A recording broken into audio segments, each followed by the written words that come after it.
Freedom cruiser gone rogue. How one entitled neighbor turned my DEA lab into a federal crisis.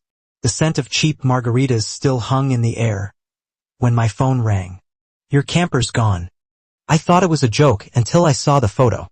Brenda. Oversized sunglasses, straw hat, and a tank top that read Hot Mess Express. Margarita in one hand. Tiny dog in the other. Smiling in front of my DEA mobile lab. Her caption? Road tripping in style, baby. That's when it hit me. Brenda hadn't just taken my camper. She hijacked an active federal operations lab.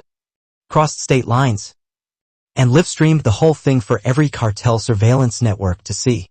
Let's rewind. I'm not your average guy with a weekend RV. I'm a field technician for the DEA embedded in a mobile surveillance unit. My vehicle may have looked like a battered camper on the outside. But inside? Forensic gear. Surveillance tech. Secure data uplinks.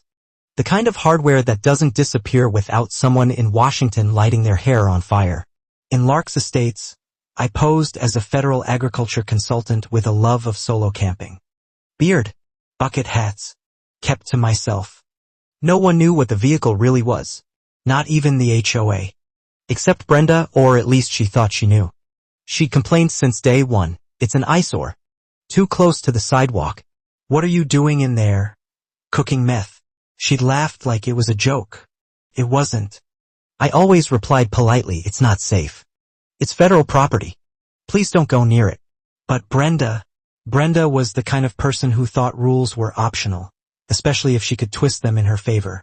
She'd been fined for illegal rose bushes hosting parties in other people's driveways. She even planted a pink plastic flamingo in my flower bed once as a protest. The week before the theft, she got nosier than ever. Saw me loading a secure case into the camper. Going fishing? She asked. I didn't answer. Because inside that case? A fentanyl derivative from a recent bust. Dangerous stuff. The lab had biometric locks, hidden GPS, motion sensors. Still, I set an alert on my phone. 3 days later, that alert went off. The footage was grainy but clear enough. Brenda. Toolbox in hand. Opening the gate, punching in the code. Entering the lab. She'd watched me enter once while walking her dog. Guessed the code from keypad smudges. Her audacity? Infuriating. The consequences? Catastrophic. That camper held encrypted cartel data, coordinates, names, intel from a Gulf operation. This wasn't just a Karen moment.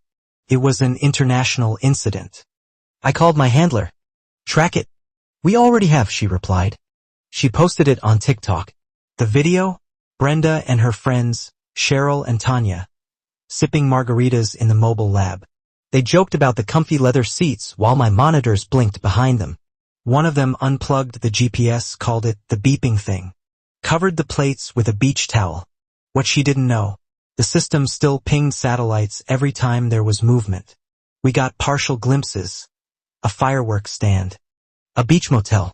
A discount spa. It was like Real Housewives meets Homeland Security. Problem was, the camper had been flagged as temporarily inactive. No 24/7 watch. I thought no one would be dumb enough to touch it. I was wrong. Meanwhile, the cartel we were watching started reacting. Encrypted chat lit up, that's the van. Find her. Then came another post. Brenda, now at the Blue Water Parade. Geotagged. Wearing DEA sunglasses from the glove box. I nearly lost it. I volunteered to extract. Not for revenge. This was damage control now. On the chopper, we watched 2 more videos drop, one from the lab shower. Another from the rooftop, Brenda yelling, America, baby. The camper had been rebranded by Brenda herself. Freedom Cruiser. She cruised down Route 17. Smoothie in one hand. Phone in the other. Her friends tossing trail mix like it was a spa retreat. She had no clue the fridge was a compound stabilizer. The drawers? Full of narcotics from a border bust.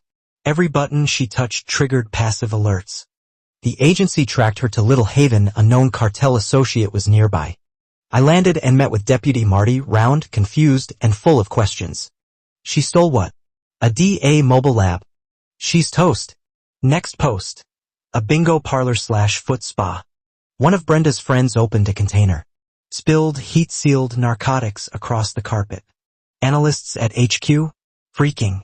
Then came the tipping point. Brenda panned across the lab's gear in another video. She zoomed in on a blinking laptop. It held informant records. "This thing looks like CSI," she giggled. "Next stop, Pelican Shore Beach Carnival. We're bringing the party to the sand, babes."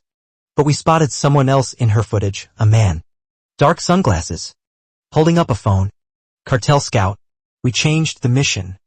Intercept and contain. No sirens. No panic.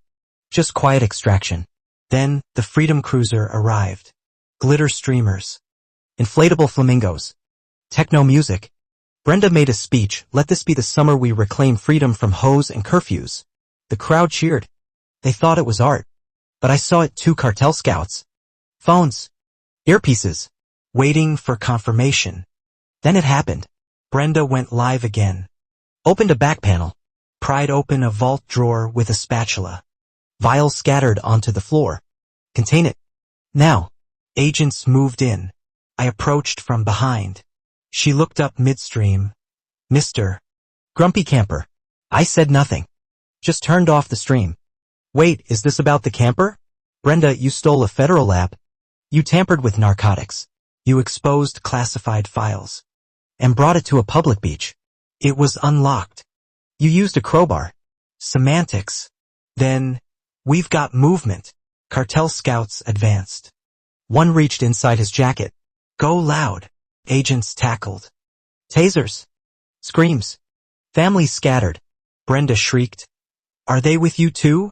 20 minutes later, carnival cleared. Camper sealed. Brenda cuffed. Her smugness? Gone. At HQ, I reviewed the mess: flamingos, salsa on biometric pads, a granola bar jammed into a scanner, USB drive removed and plugged into Tanya's laptop. That triggered a ping. In Central America. A cartel node. The breach confirmed. Brenda claimed she thought it was abandoned. The lock was rusted. Schedule 2? Is that like diet meds? She was charged with theft of government property, unauthorized system access, reckless endangerment, and more. "I just wanted a vacation," she said. Her trial was swift. Jury watched the streams. Spilled drugs. Microscope with a wine glass. "I thought it was aesthetic," she pleaded.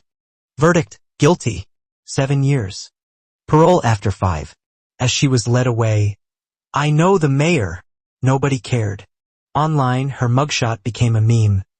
From HOA queen to federal scene. They called her the Margarita Mole.